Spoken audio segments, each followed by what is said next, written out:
कैसे हैं आप सब लोग? अच्छे हैं। बहुत बड़ी किस्मत है हम लोगों की जो आज एक 7 साल में का नज़ारा हुआ है।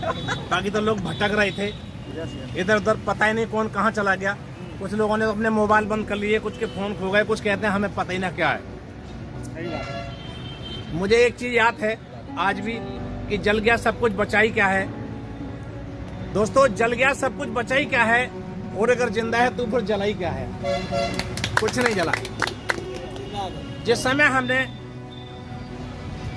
97 में एजेंसी अपनी लेके और अपने काम को अंजाम दिया था तो कुछ कहा नहीं जा सकता कि हम उस पोजीशन में कितने सहनसा बन के घर से निकलते थे और कितना बड़ा एक विश्वास देते थे। लेकिन कुछ पता नहीं, ये जो ठग थे हमारे पास में, आज तक इन लोगों ने अपना दिल की बात को कुछ बताया नहीं। और जो हमारे ऊपर वाले सीनियर थे जिन्हें कहा जाता था कि फलाने साहब और ढमके साहब और ढमके साहब, सर जी वो लोग कुछ नहीं करते थे।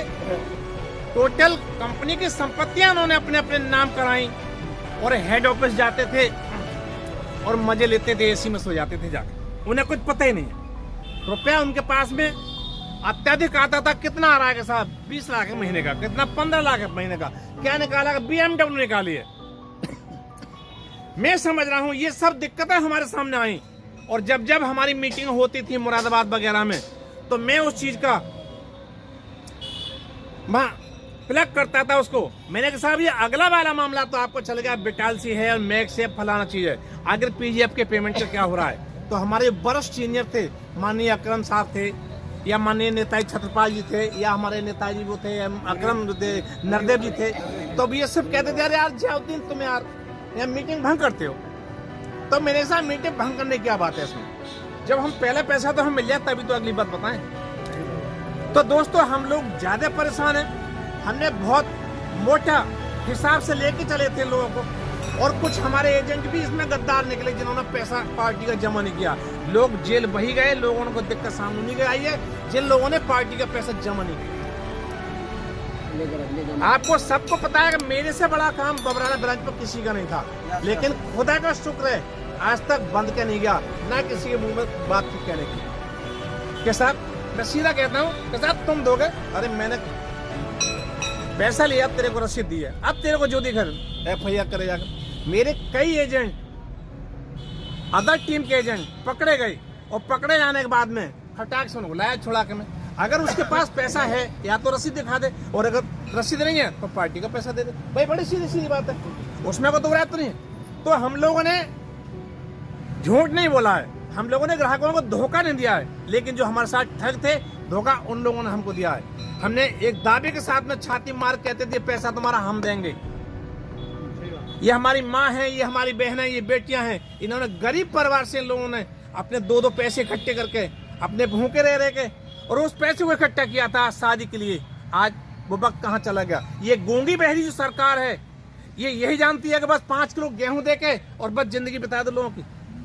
इसके अलावा इस पे और कुछ है? 2-2 हजार 4-4 हजार रुपए दे रहे हैं। गर्भवती महिला को 6,000 रुपये दे रहे हैं। अरे उसका 1 लाख रुपए पर्स में भी तो पड़ा हुआ है, उसका साईं प्रसाद में पड़ा हुआ है, उसे दे दो पहले। 6,000 क्यों दे रहे हो? ये नए नए रूल लेके ये गवर्नमेंट हमको बेवकूफ बना रही है। गूंगी है, बहरी है, क्या बात समझ में नहीं आ रही है, क्या चक्कर है? तो मैं सभी लोगों से निवेदन करूंगा कि सभी लोग एक दूसरे का साथ दें और साप्ताहिक एक मीटिंग रखें, और मैं प्रत्येक मीटिंग में आपके साथ। ज्यादा कहने के लिए तो खैर वक्ता की और भी लोग हैं, अधिक समय भी हो रहा है, और आज हमारी पहली मीटिंग है। तो बस हम लोग एकजुट का काम करें। लेकिन अगर यही सोचें अगर साहब पदम सिंह जा रहे हैं तो मैं ना जा रहा, तुम चलिए, जाता रहता हूँ, हम आगे बता दियो। लोगों का ये था, जो लोग वक्त के पंचुअल होते हैं वही हमेशा आगे बढ़ते हैं, वही पैसे वाले बनते हैं, वही करोड़पति बनते हैं। अभी बात आई थी कि सबसे आगे चलो। दोस्तों एक बताऊं आपको, जो सबसे पहले उठता है वो सबसे पहले जागता है और जगाता है, उसकी गर्दन सबसे ज्यादा कटती है। देख लो, हाँ है ना? अरे मुर्गा है, सबसे पहले उठता है, सबसे पहले जागता है, और हजारों की तादाद में रोजाना कटता है। लेकिन हमें बढ़ना भी पड़ेगा, ऐसी बात नहीं है। भाई किसी ना किसी के तो हमें घंटी बांधनी पड़ेगी, जब तक घंटी नहीं बढ़ेगी तब तक बात क्यों बनेगी। तो इसीलिए मैं आप सभी लोगों का आग्रह करता हूं, बहुत बड़ा गुजारिशमंद हूं सब लोगों से मैं, और जो इस मसल को हमारे आगे बढ़ाते रहे, हम सभी के साथ हैं। थोड़ा समय चाहिए। मैं जिला बिजनौर से जो बलवीर सिंह जी हैं, जिला अध्यक्ष बनाए गए हैं आपके बीच में, वो आए और अपने विचार रखें। जिला मुरादाबाद। तैयार है, वो सेल्फाज खा के मरने को तैयार है, लेकिन प्रशासन बिल्कुल चुप है। अरे जिन लोगों ने हमसे ठग के पैसा संपत्ति इकट्ठी की है, वो सरकार उनको दंडित करे और उनकी संपत्ति बेचा, हमारा पैसा दिलवाए। जिंदगी की असली उड़ान अभी बाकी है, जिंदगी के कई इम्तिहान अभी बाकी है। अभी तो हमने संभल की थोड़ी सी जगह नापी है दोस्तों, अभी तो जिला संभल सारा खाली है, सारा संभल खाली है। आए हमारे साथीगण, पीड़ित साथीगण, सभी की समस्या एक ही है और सभी एक ही बीमारी से पीड़ित हैं कि हमारा भुगतान कैसे हो और जल्द हो। तो मैं पहले बर्ड्स एक्ट पे बात करता हूँ कि बर्ड्स एक्ट कानून हमारा है क्या। बर्ड्स एक्ट कानून 2019 में संसद में पास हुआ, राज्यसभा में पास हुआ और फिर लोकसभा में पास हुआ। उसके बाद ये कानून पूरे भारत में लागू हुआ। जैसे कि सर ने बताया कि ये कानून केवल शारदा घोटाले के लिए बना था, बंगाल के लिए, क्योंकि वहाँ पे ममता बनर्जी मुख्यमंत्री थी, उन्हें टारगेट किया गया। शारदा घोटाले को बहुत बड़ा हाईलाइट किया गया, क्योंकि हाईलाइट हो गया उसके बाद ये क्या नाम है, ये ममता बनर्जी सरकार गिर जाएगी, इस कानून को हम ख़त्म कर देंगे। लेकिन ऐसा नहीं हुआ, वहाँ कानून बना। साथियों, इस कानून में बहुत ताकत है, बहुत ताकत है। प्रत्येक निवेशक का पैसा मिल सकता है और इतना नहीं जितना आपका जमा है। मैं कहता हूँ कि एक पार्टी का 3 गुना पैसा मिल सकता है, जितना आपने जमा किया है उसका 3 गुना आपको पैसा मिल सकता है। इस कानून के अंदर वो प्रावधान है। वह शर्तें हमने अभी तक मांगा भी नहीं है। भाई कानून लागू कहाँ होगा, जहाँ मांग होगी। जब हमने मांग ही नहीं रखी तो हमें मिलेगा कहाँ से। फिर उसके बाद सन 2021 में मैं धन्यवाद देना चाहता हूँ माननीय आदित्यनाथ योगी जी का। उन्होंने भी ये पास कानून किया, हमारे उत्तर प्रदेश में लागू किया। उसका नोटिफिकेशन ये जारी है, ये अखबार में निकाला गया कि प्रत्येक निवेशक का पैसा किसी का नहीं मारा जाएगा, एक एक उसकी जमा पूंजी वापस कराई जाएगी, ग्राहकों के साथ कोई धोखाधड़ी नहीं करी जाएगी। और जिन्होंने भी ठगी की है हमारे साथ, जिन्होंने भी हमारे साथ क्या नाम है घोटाले किए हैं, उन्हें जेल भेजा जाएगा। ये योगी आदित्यनाथ जी ने 2021 में ये कानून लागू कर दिया। उसके बाद क्या हुआ दोस्तों, हमें कानून की जानकारी नहीं थी, इसलिए इस कानून के तहत अभी तक हम आवेदन नहीं दे पाए, ना ही अपनी मांग आगे रख पाए। ऐसे ही जब मालूम नहीं थी तो एक सितारा हमारे बीच ऐसा निकला जिसे कहते हैं मदन लाल आज़ाद जी। वो एक बहुत बड़े पढ़े लिखे सक्षम व्यक्ति हैं। उन्होंने इस कानून की पूंछ पकड़ ली, क्योंकि वो बाइकआउट कंपनी में काम किया था या उनके साथी काम करते थे। उनके करीब साथी थे 25-30, वो बाइकआउट में काम करते थे। बहुत बड़ा बाइक बोर्ड बहुत बड़ा घोटाला हुआ था उसका। तो उसमें 25 लोगों ने आत्महत्या की थी। वो सब यहाँ के हमारे देश के सैनिक थे, सब सैनिक थे। उन्होंने सामूहिक आत्महत्या की थी 25 सैनिकों ने। तो उस चीज़ से इन्हें आंदोलन की चिंगारी मिली, इनके दिल पर हाथ लगी, क्योंकि इनके दोस्त थे, यार दोस्त मिलने वाले थे। बोले यार हमारे सैनिकों के साथ ऐसा हो रहा है, आम आदमी के साथ क्या होगा। तो उसने इस कानून को लेके इस लड़ाई को लड़ा। इस लड़ाई को 6 महीने लगातार लड़ते हो गए। वो उन्होंने ऐसा भी किया है कि बाइक पे मुख्यमंत्री का, प्रधानमंत्री का पुतला लेकर निकले, सांसद में जाकर पुतला फूंकता है। इतना साहस भी रखते हैं मदन लाल आज़ाद जी। इकलो ने ही ऐसा काम किया। लेकिन अब जो उनका आंदोलन हुआ जंतर मंतर पर, तो उसमें हमारे PSL के लोगों ने हमारा साथ दिया, जैसे कि माननीय महेंद्रपाल दानगर जी हैं, रामदेव गौतम जी हैं और विकास त्रिपाठी जी हैं। ये एक लीडर रहे हैं अच्छे तौर पर, जिन्होंने हमारी लड़ाई को लड़ा है। PSL की लड़ाई को 6 साल से लगातार आज तक लड़ते आ रहे हैं। तो जब लोग PSL के लोग जुड़े तो उनके साथ भीड़ बढ़ती चली गई और आज उनके साथ एक राष्ट्रीय आंदोलन बन गया। पूरे देश के लोग, हर कंपनी के लोग इससे जुड़ते जा रहे हैं। पहले केवल ये PSL की लड़ाई थी, सहारा की लड़ाई थी, लेकिन अब प्रत्येक कंपनी की लड़ाई है। अब PSL का मामला तो सुप्रीम कोर्ट में है, सभी को पता है। लेकिन जो छोटी छोटी कंपनियां थी, जिले स्तर पर कंपनियां बना के उन्होंने लोगों को ठगा। एक जिला स्तर पर मान लीजिए, मंडल स्तर पर मान लीजिए, उनकी कार्रवाई तो अभी थाने तक ना पहुंच पाई है, हाई कोर्ट या सुप्रीम कोर्ट तो तक पहुंचेगी। तो उन कंपनियों के लिए एक ऐसा मान लो ये ब्रह्मास्त्र है, छोटी कंपनियों के लिए, क्योंकि जिले स्तर की कंपनियां को एक जिला अधिकारी उसे हैंडल कर सकता है। जैसे कि मानिए हमारे यहाँ एक कंपनी है good morning India. Good morning India एक जिले स्तर की या मंडल स्तर की कंपनी है, उसके डायरेक्टर भी हमारे यहाँ के अमरोहा जिले के ही हैं। तो हम एडीएम साहब से हमारी बहुत लंबी वार्ता हुई। पहली बात तो उन्होंने हमें पहले ही रिमांड पे ले लिया, बोले आपने तो ठगों का साथ दिया है, आपने तो पैसा इकट्ठा किया है। अजी उन पर हम पे ही रिमांड दे दी, बोले आपने कंपनी में पैसा जमा किया ही क्यों? अगर हमें जानकारी नहीं होती तो हम तो उनकी बातें सुन के आ जाते, बोले कह रहा हाँ भाई हमारी गलती है। लेकिन हमें कानून की जानकारी थी, हमने उनसे बहस की।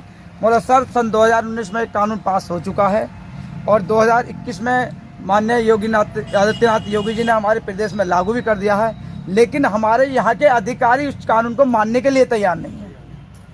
मैंने उनके सामने यही बात कही। एक हमारे डॉक्टर साहब थे, बोले आप सर से बहस क्यों कर रहे हो? बोले सर बहस का मुद्दा तो बहस करेंगे क्यों नहीं, अपना बहस का मुद्दा अपना अधिकार मांग रहे हैं सर, हम कोई किसी से कोई का नाम भीख नहीं मांग रहे। आपको एक का नाम है, आपको सक्षम अधिकारी नियुक्त किया गया है।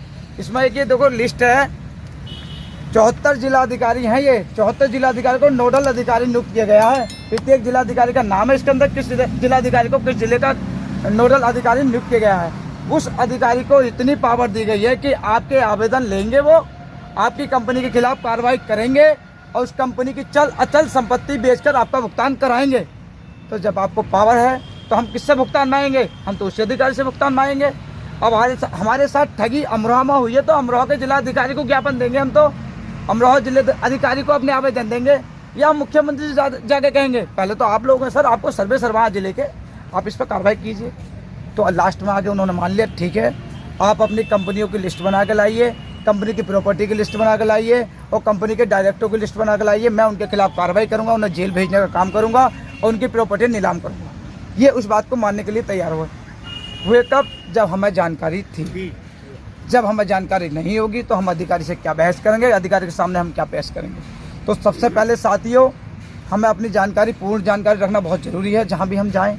लेकिन हमारे वकील साहब हैं मदन लाल आज़ाद जी, उन्होंने इसका पता कहीं से निकाल लिया और उन्होंने जो है पता निकालने के बाद हम सबको बताना शुरू कर दिया। यानी वो जो है लगभग दो साल से लेकर इसमें इन्वॉल्व हैं और मेहनत कर रहे हैं। और हमारा पैसा नहीं मिल पा रहा है, इसका कारण क्या है? सरकार द्वारा एक एक्ट बनाया गया है, गुड्स एक्ट 2019। उसके तहत एक प्रावधान है कि 180 दिन के अंदर सभी का भुगतान मिलना चाहिए। लेकिन आज हमारे जागरूकता की ना होने की कमी से, यानी जागरूक ना होने की वजह से आज हमारा पैसा नहीं मिल पा रहा है। तो हमारा आज मीटिंग का उद्देश्य है कि आज हमें ये कसम खानी है सभी लोग मिलकर के कि जिन लोगों का पैसा है कंपनियों में ठगा गया है और वो नहीं मिल पा रहा है, उस प्रत्येक व्यक्ति को हमें जागरूक करना है और अपने इस आंदोलन को तेज धार देते हुए अपनी समस्या को हम अपने अपने जिले स्तर पर, जिले के सक्षम अधिकारी जो जिला अधिकारी को बनाया गया है, वहाँ पर जाकर के अपने जो अपने जितने अकाउंट है उनका हर तरह से हमें फार्म भर करके कि हमारा इतना पैसा इस ब्रांच से ठगा गया है, वो सारी डिटेल भर करके हमें देनी है और हमें मीटिंग कर करके लोगों को जागरूक करना है। अगर हम जागरूक नहीं होंगे तो हमारा पैसा सरकार सहज देने वाली नहीं है। हमारा पैसा हर किसी को मिलना चाहिए, 1 रुपया हो चाहे 1 लाख हो, सबको हमारा पैसा टाइम पे मिलना चाहिए। आप लोगों से ये विनती है हमारी। हम कैसे बच्चे का ब्याह करें? हमने छोटी सी बच्ची थी, आज को हमारी जवान बच्ची है। हम किससे, कौन सी कंपनी से कैसे हम वो करें? हम जो हमारे ले गए हम उनसे कहते हैं आना इनके बार बार, क्योंकि हमारे कोशिश आने की पैसे की ज़रूरत करनी चाहिए। तो साथियों, ये हमारे अंदर इतना हौसला होना चाहिए, इतनी ताकत होनी चाहिए कि ये जो हमारी मांग है ये हमारी पास हो जानी चाहिए। हमारे सभी भाइयों का, बहनों का, सबका जो भी पीड़ित हैं सभी का पैसा मिल जाना चाहिए। निवेशकों की आंखों का तारा बन गई, कहीं पर मंदिर, कहीं पर मस्जिद, कहीं पर चर्च, गुरुद्वारा बन गई, गुरुद्वारा बन गई। मदन लाल आजाद जी जिंदाबाद, मदन लाल आजाद जी जिंदाबाद, मदन लाल आजाद जी जिंदाबाद। लगभग 7 वर्ष हम लोगों के बीत गए। तो इस समाज की के अंदर निवेशकों की या जो निवेशक के बाद एजेंट बने उनकी गलती क्या है? अगर एक परिवार को ले लीजिए आप, 2 माँ बाप हैं, 2 या 3 बच्चे हैं, अगर उस घर के मुखिया की बात को वो परिवार ना माने तो क्या वो परिवार चल सकता है? नहीं। हमने क्या गलती कर दी? ये प्रधानमंत्री, राष्ट्रपति, मुख्यमंत्री, इन लोगों ने रजिस्ट्रेशन दिया, और अरुण जेटली जैसे जो एक वित्त मंत्री, उससे बढ़ के और कौन है आगे वित्त के मामले में, बताइए। बिल्कुल सही है। तो वो लोग मैसेज दे रहे हैं तो पब्लिक इनका विश्वास ना करती तो यहाँ इनका पैसा नहीं डूबता, और करना पड़ता है, एक दूसरे पर डिपेंड होता है। तो ये भी पूरा भारत देश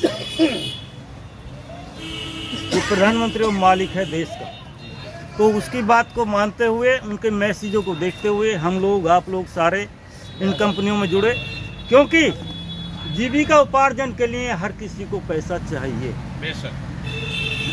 तो क्या गलती कर ली है आप लोगों ने या हमने? इन्होंने रजिस्ट्रेशन दिए और इन्होंने इसको निरस्त कर दिया। क्यों दिए थे? इस बात को जवाब मांगते हैं लोगों से हम, लेकिन कोई देने के लिए तैयार। पहले तो हम भी एक अकाउंट होल्डर ही हैं, या बिना अकाउंट होल्डर का किसी की एजेंसी लगी है? तो खातेदार सब हैं, हम भी खातेदार हैं, आप भी खातेदार हैं, सब खातेदार हैं। अब इसमें अगर हम एकजुट होकर के, संगठित होकर के, जैसे मैंने बताया परिवार को, अगर आगे बढ़ते हैं तो आप अपना पैसा ले सकते हैं, और हम बिखर गए तो हम पैसा नहीं ले सकते। तो हम आपस में कोई भी मतभेद, मनमुटाव ना करते हुए, और हम लोग आगे बढ़े। आगे बढ़ते हुए हम 7 वर्ष से देखते चले आ रहे हैं कि इंडिया के अंदर बहुत सी संस्थाएं, बहुत सी समितियां चलती चली आ रही थी, लेकिन क्या एक PACL को लेकर के ओनली, और रहा क्या, सबकी मुझ की लड़ाई रही, मैंने, इसलिए हम लोग कामयाब नहीं हुए। लेकिन आज उस ईश्वर ने, उस अल्लाह ने, उस भगवान ने आपको एक ऐसी शक्ति दे दी है कि ऑल इंडिया की ऑल कंपनियां केवल एक ही झंडे के नीचे लड़ाई लड़ेंगे। तो अब तो हमारी संख्या बढ़ जानी चाहिए। बहुत बढ़ेगी साहब। एक ही झंडा है आपका, मदन लाल आजाद। तो मैं तो यही कहूँगा कि आपस में कुछ भी ना करें मतभेद किसी भी तरह से, और हम लोग एकजुट होकर के आगे बढ़ें। अगर उन समितियों के द्वारा हमें पैसा दिलवाया जाता तो ये इस तरह नहीं करते। जो राष्ट्रीय कार्यकारी नहीं, वही बिखर गई, फिर नीचे वाली क्या करें? अब जो यहाँ पर एक अधिनियम लागू हुआ 21 फरवरी 2019 को, वो लागू तो हो गया, लेकिन उन इतनी समितियों के अंदर भी कोई उस चीज़ को, या कोई अधिकारी तो अनुपालना करने के लिए तैयार ही नहीं। जितनी समितियां ऑल इंडिया में चल रही थी, किसी को भी उस चीज़ का पता नहीं। आज उसका पता किया है तो हमारे मदन लाल आजाद जी ने, तभी आज ऑल इंडिया में हड़कंप मचा हुआ है। और 15 नवंबर का दिल्ली हम लोग गए थे, बड़ा अच्छा हिसाब किताब वहाँ का रहा। और एक हमारे एडवोकेट हैं अजय टंडन जी हैं कानपुर से, मैं तो दांतों तले उंगली दबा गया उनकी। बहुत अच्छा बोले थे जंतर मंतर पर वो। तो अगर उन जैसे 4-6 आदमी आए तो मैं समझता हूँ सरकार को उखाड़ के फेंक देंगे। सुप्रीम कोर्ट के वरिष्ठ एडवोकेट टंडन जी, तो बड़ा अच्छा उनका हिसाब किताब रहा।